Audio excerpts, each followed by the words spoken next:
Hello friends, welcome back to our channel. ఆంధ్రప్రదేశ్లోని చిత్తూరు జిల్లాలోని తూర్పు కనుమల కొండ దిగువ ప్రాంతంలో ఉన్న తిరుపతి భారతదేశంలోని సాంస్కృతికంగా అత్యంత వైభవంగా ఉండే నగరాల్లో ఒకటి. సుప్రసిద్ధ తిరుపతి దేవాలయం సమీపంలో ఉండటం వల్ల ఇది భక్తులకు, పర్యాటకులకు ఇష్టమైన నగరంగా అయింది. తిరుపతి అనే పదానికి మూలం ఏమిటో స్పష్టంగా తెలియకపోయినా తిరుపతి అనే రెండు పదాల కలయికతో ఈ పేరు ఏర్పడిందంటారు.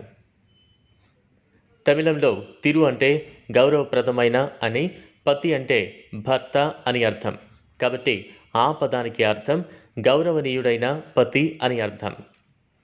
నగరానికి చాలా దగ్గరలో ఉన్న తిరుమల కొండలు ప్రపంచంలోనే రెండు అత్యంత ప్రాచీనమైన కొండలని చెబుతారు. తిరుపతి దేవాలయాన్ని ఎవరు నిర్మించారనే దానికి బలమైన సాక్ష్యాలు లేనప్పటికీ క్రీస్తు శకం 4వ శతాబ్దం నుంచి వివిధ రాజవంశీకులు దీన్ని నిర్వహించి పునర్నిర్మించారు. 14-15 శతాబ్దాలలో ఈ దేవాలయం ముస్లింల దండయాత్రను విజయవంతంగా ప్రతిఘటించింది.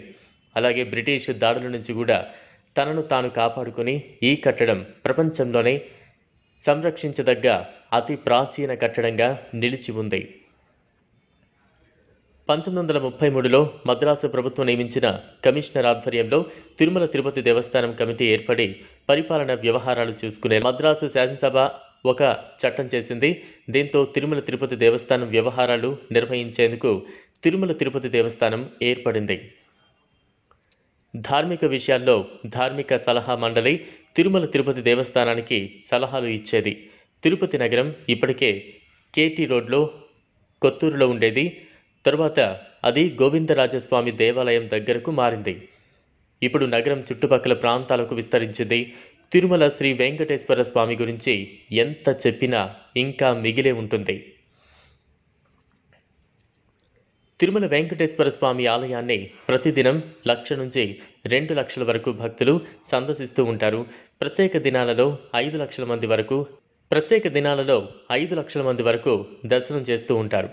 తిరుమల తిరుపతి ఆ 7 కొండల పేరు వింటేనే ఆ భక్తజనుల ఒళ్ళు పులకరిస్తుంది, భక్తి పొంగి పొర్లుతుంది. ఇక శ్రీవారి గుడిలో ఒక పిల్లి అనుచారంగా నివసిస్తూ వస్తోంది. మామూలుగా శ్రీవారి ఆలయం బంగారు వాకిలి తలుపులు తెల్లవారు 3 గంటలకు సుప్రభాత సేవ సమయంలో అర్చకుల చేతిలో తెరవబడతాయి.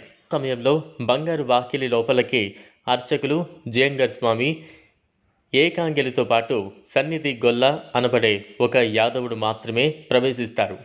కానీ అదే సమయంలో ఆశ్చర్యకరంగా ఒక పిల్లి వీరితో పాటుగా బంగారు వాకిలిలోకి ప్రవేశిస్తుంది. ఇది శ్రీవారి లీల మాత్రమే కానీ మరి ఒకటి కాదట. ఈ పిల్లి సుమారుగా 100 సంవత్సరాల నుంచి శ్రీవారి గర్భాలయంలో ఉన్నట్టు తెలుస్తోంది. మామూలుగా రాత్రి ఏకాంత సమయంలో తలుపులు మూసివేస్తారు. ఆ సమయంలో బ్రహ్మాది దేవతలు శ్రీవారిని అర్చిస్తారని ప్రతీతి. ఇక ఆ సమయంలో గర్భాలయంలో ఎట్టి పరిస్థితుల్లోనూ లోపల ఎవరూ ఉండకూడదు. ఇది అనాదిగా వస్తున్న సాంప్రదాయం. ఆశ్చర్యకరంగా ఈ పిల్లి కూడా ఈ నిబంధనలను క్రమం తప్పకుండా పాటిస్తుంది. అలాగే రాత్రి ఏకాంత సేవ సమయంలో శ్రీవారికి నివేదించబడిన పాలు అర్చకులు ఇవ్వగా స్వీకరిస్తుంది. శ్రీవారికి నివేదించబడిన ప్రసాదాన్ని ఏదీ స్వీకరించదు. ఇది ఆశ్చర్యకరమైన విషయమే. మరొక విషయం ఏంటంటే ఈ పిల్లి ఆయుర్దాయం తీరిన వెంటనే మరో పిల్లి ఆ స్థానంలో శ్రీవారికి కైంకర్యం చేయడానికి సిద్ధంగా ఉంటుంది.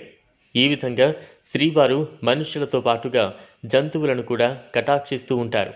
సంవత్సరంలో వర్షాకాలం తరువాత వచ్చే శీతాకాలంలో తిరుపతిని సందర్శించడం చాలా ఉత్తమం. నవంబర్ నుంచి ఫిబ్రవరి వరకు తిరుపతి సందర్శనకు అనువైన పరిస్థితులను అందిస్తాయి.